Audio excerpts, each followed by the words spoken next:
আমার বন্ধুগণ, আল্লাহ রাব্বুল আলামিন এই পৃথিবীতে যত কিছু সৃষ্টি করেছেন, এই আকাশের দিকে আপনি তাকান, জমিনের দিকে আপনি তাকান, সমগ্র জগতের দিকে আপনি তাকান, গোটা দুনিয়ার সকল সৃষ্টির দিকে আপনি যেদিকে তাকাবেন, যে দিকটা আমরা দেখব, সেই দিকটা সমস্ত সৃষ্টি একদিন ধ্বংস হয়ে যাবে। এই আকাশ একদিন থাকবে না, ওই সূর্য একদিন থাকবে না, ওই আকাশের সৌরজগৎ থাকবে না, সমুদ্র জগৎ থাকবে না, সৃষ্টি জগতের কোনো কিছুই থাকবে না। প্রাণ যার আছে, মরণ তার আছে, কোনো কিছুই থাকবে না। আল্লাহ রাব্বুল আলামিন কোরআনে কারীমের ভিতরে সুন্দর করে বলছেন, বান্দাকে জানিয়ে দিচ্ছেন, বান্দা তুমি এগুলো একটু পড়ো, বোঝার চেষ্টা করো, কিসের স্বপ্ন, কিসের রঙিন স্বপ্ন তুমি দেখো। এই আকাশে একদিন থাকবে না, তুমি কি রঙিন স্বপ্ন দেখো? আল্লাহ রাব্বুল আলামিন বলেন, ইদাশ শামসু কুওয়ারাত ওয়া ইদান নুজুমুন কাদারাত ইদাস সামাউ ফাতারাত ওয়া ইদাল কাওয়াকিবু ইনতাসারাত ইযা যুলজিলাতিল আরদু জিলজালাহা ওয়া আখরাজাতিল আরদু আথকালাহা وقال الإنسان ما لها جرب الله أكبر। এই আকাশ ফেটে ফেটে পড়বে, তারকাগুলো ছিটকে ছিটকে পড়বে, সূর্য সংকুচিত হয়ে যাবে, জমিন প্রকম্পমান হয়ে যাবে, জমিন তার সমস্ত কিছু গিরণ করে দেবে। মানুষ বলবে, এত স্বপ্ন মাথায় নিয়ে চললাম, সব স্বপ্ন তো আজকে মাটির সঙ্গে মিশে গেল, কোনো কিছুই থাকবে না, সব ধ্বংস হয়ে যাবে। মহান রব্বুল আলামিন বলেন, কুল্লু মান আলাইহা ফানি ওয়া ইয়াবকা ওয়াজহু রাব্বিকা যুল জালালি ওয়াল ইকরাম। আমার সঙ্গে ঠোঁট মিলিয়ে মিলিয়ে সবাই বলুন, فبأي آلاء ربكما تكذبان। দুনিয়ার সকল কিছু ডিস্ট্রয় হবে, ফানা ফানা হয়ে যাবে, টুকরো টুকরো হয়ে যাবে, কেবলমাত্র শুধুমাত্র একমাত্র যিনি ঠিক থেকে যাবেন তিনি কে বলুন? আসতে বলবেন না, তিনি কে? তিনিও থাকবেন, তার কালামও থাকবে কিনা বলেন? থাকবে। এই কোরআন কখনো নির্মূল হবে না। এই পৃথিবীতে আমরা যা কিছু দেখতে পেতেছি সব একদিন শেষ হয়ে যাবে, কোরআনটা ধ্বংস হবে না, কারণ কোরআন কার কথা? অতএব কোরআনের বিরুদ্ধে স্লোগান দিয়ে কোনো লাভ নাই। তুমি থাকবে না, আমি থাকবো না, কিন্তু কোরআন ঠিকই থেকে যাবে, ঠিক কিনা? কোরআন ছিল, আছে, থাকবে, আমি আপনি থাকবো। অতএব কোরআনের বিরুদ্ধে, ইসলামের বিরুদ্ধে, কোরআনের যারা জ্ঞানবান আলেমদের বিরুদ্ধে ষড়যন্ত্র যতই করেন না কেন, ইসলাম যে নির্মূল করতে আসবে সে নির্মূল হয়ে যাবে। সম্মানিত ভাই, কথা আছে, আস্তে আস্তে করে বলবো। আমি তো খুব টেনশনে আছি, মাইক যে কখন কি করে, আমি খুব টেনশনে আছি, কারণ অস্ত্র যদি ভোতা হবে কাম তো সারা।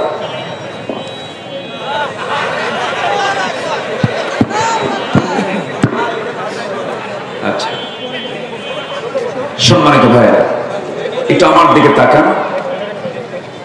এত বড় একটা আয়োজন, এখানে শুধু একটা মাইক সার্ভিস দেয় না, সহযোগিতা লাগে আরো কিছু মাইক সার্ভিসের, কারণ অনেক বড় আয়োজন তো, এটা কাভারেজ দেওয়ার জন্য মাস্টার প্ল্যান হাতে নিয়ে প্রোগ্রামগুলো করতে হয়। সম্মানিত ভাইরা, আমরা এখানে বসে আছি, আমাদের ভ্রাতৃত্বের বন্ধন, ভ্রাতৃত্বের দরকার আছে না নেই? আসতে বলবেন না, আছে না নেই? কিন্তু আমি যদি একটা প্রশ্ন করি, আদৌ কি আমাদের ভিতরে পরস্পরের হৃদয়ের যে সম্পর্ক, এটা কি আছে? আসতে বলবেন না, আছে? আমার দেশে আবাদ হয় মানবতার না হিংসা? বলেন তো, হিংসা। মুমিন কি কখনো হিংসুক হতে পারে? মুসলিম কখনো হিংসুক হতে পারে? তিনটা জিনিস মানুষকে ধ্বংসের দিকে নিয়ে যায়। নাম্বার 1 হচ্ছে অহংকার। কি বলেন? নাম্বার 2 হলো লোভ। নাম্বার 2 কি? লোভ। নাম্বার 3 হলো কি? হিংসা। قال إياكم في الحسد فإن الحسد يأكل الحسنات كما تأكل النار الحطب। তোমরা হিংসা থেকে নিজেকে গুটিয়ে রাখো। হিংসা সমস্ত ভালো কাজকে খেয়ে ফেলে, যেমন করে কাঠকে যেমন আগুন খেয়ে ফেলে, হিংসা তেমন নেক আমলকে খেয়ে ফেলে। তাহলে ইমানদারের জীবনে এই তিনটি ধ্বংসকারী তিনটি বদগুণ থাকা যাবে না। অহংকার থাকা যাবে না। আজকের সমাজে কিছু অহংকারী আছে না নাই? টাকার অহংকার আসতে কোন কেমন? ক্ষমতার অহংকার আছে না নাই? চেয়ারে বসে মাস্টার প্ল্যান করে, কত স্বপ্ন আঁকে, আমি তো বিশাল পদে আছি, কিন্তু চেয়ার কি কোনো বান্দা না আল্লাহ? কুরসিয়ুন মানে কি? আয়াতুল কুরসি। কুরসিয়ুন মানে কি? চেয়ার বলো তো কার? এখন চেয়ার কার? মানুষ তো মনে করে আমারই চেয়ার, কিন্তু চেয়ার কোনো বান্দার না। চেয়ার মেন মানুষ না, আসলে চেয়ার মূলত কার? ক্ষমতা কার? এই চিন্তা যদি আজকে লালন হতো, এই মানসিকতা যদি আজকে সমাজের প্রতিটি মানুষের ভিতরে গড়ে উঠত, ক্ষমতার মিউজিউজ হতো না, অহংকার হতো না, দাপট দেখাতে পারতো না, আমি কি হনরে, এই জাতীয় কোন টেন্ডেন্সি বান্দার মধ্যে আসতো না। কারণ অহংকার কোন বান্দা করবে না। অহংকার করবেন কে? অহংকার করার যোগ্যতা কার? আল্লাহ। আল্লাহ তো অহংকার করবেন, কারণ এই বিশাল আকাশের তিনি মালিক, তিনি একমাত্র অহংকারের উপযুক্ত। কিন্তু অহংকার করে ফেললো শয়তান। আবা ওয়াস্তাকবারা ওয়া কানা মিনাল কাফিরিন। শয়তান কি করলো? অস্বীকার করে বসলো, অহংকার করে বসলো। সেজন্যের সঙ্গে সঙ্গে সে মেরুদূত বিতাড়িতে শয়তানের রূপ নিয়ে নিল। অহংকার করলে পরে শয়তানের দলে সে চলে গেল। লোভ করা যাবে না। অবৈধ লোভ কোথায় নিয়ে যায়? ওয়াইলুল লিকুল্লি হুমাযাতিল লুমাযাতিনিল্লাযী জামা'a মালাহু ওয়া 'আদ্দাদাহু ইয়াহসাবু আন্না মালাহু আখলাদাহু। আরেক সূরা এসেছে আলহাকুমুত তাকাসুর হাত্তা যুরতুমুল মাকাবির কাল্লা সাওফা তা'লামুন সুম্মা কাল্লা সাওফা তা'লামুন। জোরে আল্লাহু আকবার। একে অপরের বেশি চর ধান্দা তোমাদেরকে ধ্বংসের দিকে নিয়ে যাচ্ছে। এরকম চাইতে চাইতে তোমরা কবর পর্যন্ত পৌঁছে যাবে। আল্লাহর সামনে তোমাকে হাজিরা দিতে হবে। এই অহংকার করা যাবে না, এই লোভ দেখানো যাবে না, হিংসা করা যাবে না। আমার বন্ধুগণ, ইমানদার হবে বিনয়ী, ইমানদার হবে উদার, ইমানদার হবে আকাশের মতো তার দিলটা উদার থাকবে। রহমানের বান্দারা কেমন হবে? ওয়াইবাদুর রাহমানিল্লাযীনা ইয়ামশুনা আলাল আরদি হাওনা ওয়া ইযা খাতাবাহুমুল জাহিলুনা ক্বালু সালামা। রহমানের যারা বান্দা হবে তারা বিনয়ী হবে, তাদের চলাফেরা, কথাবার্তা, আচার আচরণ সব হবে অত্যন্ত মার্জিত, খুব সুন্দর সুরুচিপূর্ণ তাদের আচরণ হবে। তাদের ব্যবহার, লেনদেন সমস্ত কিছুতে বোঝা যাবে সে ইমানদার। কিন্তু আজকে কেমন যেন একটা পরিবেশ আমরা পেয়ে যাচ্ছি। আমরা যখন মঞ্চে উঠি একটা শ্রেণীর গায়ে মনে হয় বিশাল টেনশন সৃষ্টি হয়, হুজুর কি যেন কয়। আমি তো এই যে মঞ্চে দাঁড়িয়েছি, আল্লাহর কসম করে বলি, আমি তো আমার মস্তিষ্ক প্রসূত নিজের মন গড়া কোনো কথা বলবো না। তবে এটা সত্য, জালিমের পক্ষে কোনো কথা আমার যাবে না, মাজলুমের পক্ষে আমরা কথা বলে যাব। আমাদেরকে দমানো যাবে না। কেন যাবে না জানেন? ফেরাউনের বিরুদ্ধে প্রতিরোধের ঝড় যে মুসা তুলেছিলেন, সেই মুসার উত্তরসূরি হচ্ছে আমরা, ঠিক কিনা? যে ইব্রাহিমকে আগুনে নিক্ষেপ করে ঈমান থেকে ছুটানো যায় নাই, সেই ইব্রাহিমের সন্তান হচ্ছে আমরা। যদি থেমে যায়, মুনাফিকের কাতারে নাম অন্তর্ভুক্ত হয়ে যাবে। অতএব আমরা জালিমের পক্ষে না মাজলুমের পক্ষে? মাজলুমের পক্ষে আমরা কথা বলবো। জোরে বলি ইনশাআল্লাহ, আর জোরে বলি ইনশাআল্লাহ।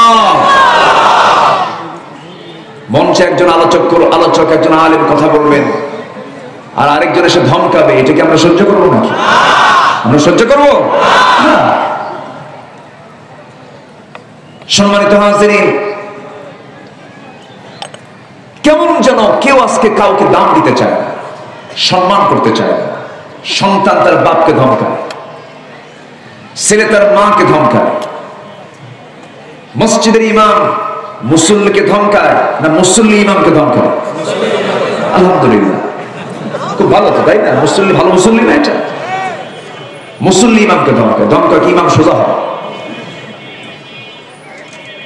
আপনি যার পিছনে জীবনের শ্রেষ্ঠ একটি ইবাদত নামাজ আদায় করছেন, আপনি তাকে ধমকান। আপনি কত বড় অহংকারী হয়েছেন, ঠিক কিনা? আপনি কেন ধমকান? সম্মানিত ভাই, ইউনিভার্সিটিতে শিক্ষক ছাত্রকে ধমকায় না ছাত্র শিক্ষককে ধমকায়? ওটা কি সোজা কাম না উল্টা কাম? ওটা উল্টা কাম। প্রত্যেকটি জায়গায় শ্রদ্ধা এবং স্নেহ, এটার কোনো গন্ধ আজকে আমরা পাচ্ছি না। কেন হচ্ছে এগুলো? কি জন্য হচ্ছে এগুলো? সম্মানিত ভাইয়েরা, আবার আমরা কি করলাম? আলেম ওলামা, আমি তো ছোটখাটো মানুষ, আলেমদের চেহারার দিকে তাকালে বরকত নাজিল হয়। একজন আলেমের মৃত্যু মানে জগতের মৃত্যু। একজন আলেমের সম্মান পৃথিবীর কেউ না দিলেও সবচেয়ে বেশি সম্মান দিয়েছেন আরশের মালিক আল্লাহ তাআলা নিজে। ইন্নামা ইয়াখশাল্লাহ মিন ইবাদিহিল উলামা। সে আলেমরা কি এমন করলেন? 1971 দেশ স্বাধীন হয়েছে, আজকে 2021। ক্ষমতার মস্তদে আলেমরা বসছে কখনো? না। তারা তো চেয়ারও পায় নাই, চেয়ার নিয়ে মারামারিও করে না। কি এমন দোষ হলো?